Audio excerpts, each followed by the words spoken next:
let's get to it. Who's going to help our viewers and listeners win their fantasy leagues? Top 3 waiver wire priorities, Jamey. Right now, it's Michael Carter, it's Tyler Shuck, and it's Brenton Strange. So a quarterback, a running back, and a tight end you could start. There's really not a receiver that is a must-start option. There's several guys you could start in 3-receiver leagues. But I think in the case of Shuck, you can pivot to him. I know I'm going to do that in one league as a Jared Goff manager. In the case of Michael Carter, he ran very well, didn't catch the ball at all, but had 2 targets. But I think that will change in the game against Cincinnati.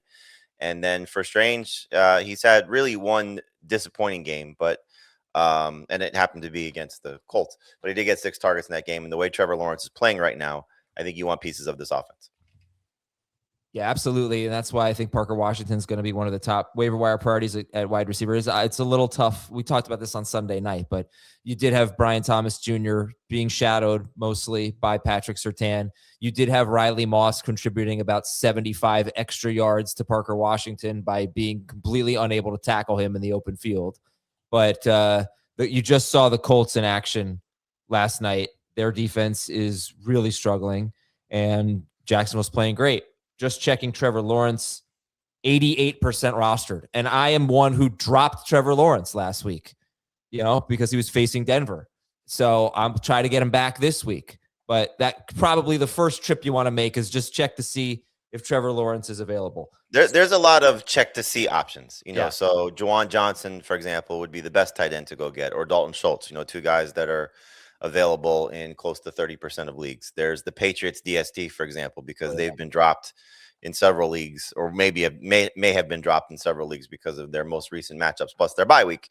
And so they get the Jets this week. So there are several scenarios across the board where quarterbacks may be available. Jackson Dart may have been dropped, and you might want to pivot to him taking on the Raiders, for example. So there's several situations where you might have someone available. I told you the story yesterday where I dropped, because it was the worst player on my roster, to pick up Emmanuel Wilson with Josh Jacobs questionable last week. I dropped Ramondre Stevenson, and now he is a must-start running back if there is no Travion Henderson. So there's going to be a player or two potentially, or an option or two because of the DST, but an option or two in every league that may be automatic starts. So just make sure you check out your waiver wire, and hopefully you get lucky with one of those players. Okay, Dave, who are your top 3? I'll just repeat Jamey's real quick. It's Michael Carter, with the best matchup for running backs. Cincinnati gives up the most fantasy points. Tyler Shuck and Brenton Strange. It really comes down to what do you need this week? What are the holes in your roster, and who are you comfortable with off the waiver wire over a starter that's gotten you to this point in the season? So I can't say that, like, in a vacuum, it's a slam dunk that there's any player that should be up there. But I'd be remiss if I didn't mention the Chargers DST. They've given us at least double-digit fantasy points 7 of their past 10 games. Houston offense didn't look great last week. That would be a DST that I would consider, and they're out there in about half of CBS Sports leagues, depending on what other DSTs that you have at this point. I agree on Michael Carter. I know he was a dud last week, but that matchup in Cincinnati is too good, and it looked like he was their running downs back. He really didn't play much once they were in hurry-up mode in the second half.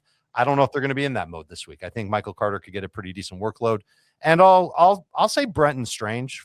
Hopefully he gets more work again this week against Indy.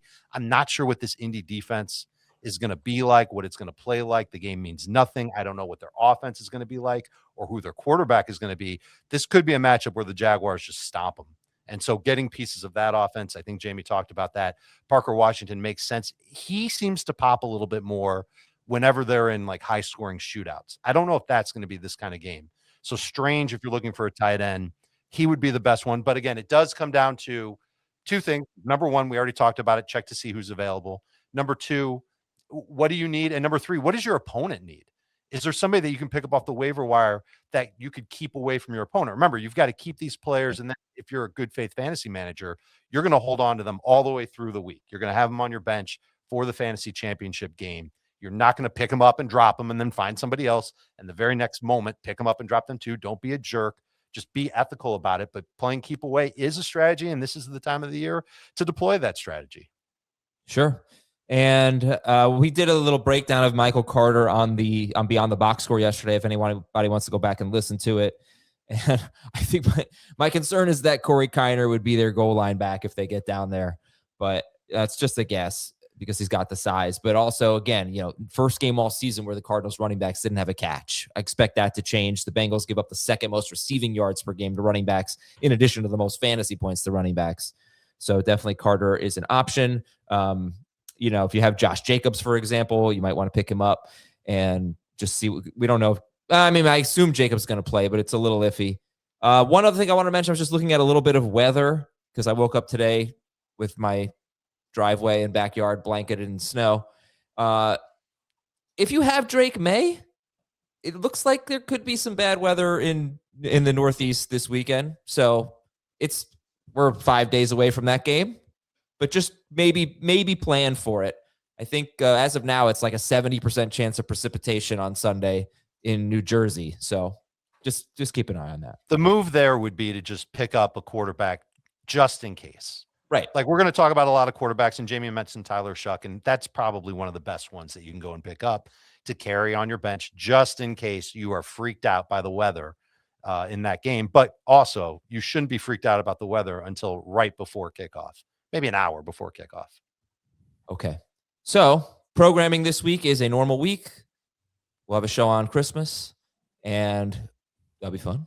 And then next week is a little bit different. We'll have all our normal weekend stuff too, mailbag, Sunday morning stream. Next week's a little bit different. No Beyond the Box Score. No Thursday show, week 18. We'll have a starter sit on Friday for the entire slate. And no Sunday live stream in week 18.